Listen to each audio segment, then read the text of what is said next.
पातळी वाढू लागली आहे. हे जर असेच चालू राहिले तर आज दिमाखात उभी असलेली समुद्रकाठच्या कित्येक शहरांना जल समाधी मिळण्याची दाट शक्यता आहे.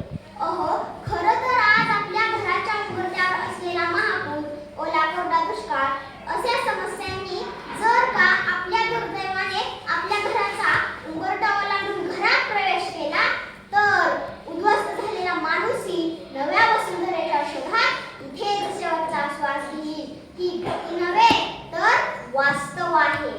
जे वृक्ष आपल्याला मुळापासून शेंड्यापर्यंत कल्पवृक्षाप्रमाणे कामी येतात, 1 रुपयाही न घेता लाखो रुपयांचा ऑक्सिजन देतात, आपण त्यांच्याच मुळावर घाव घालतो.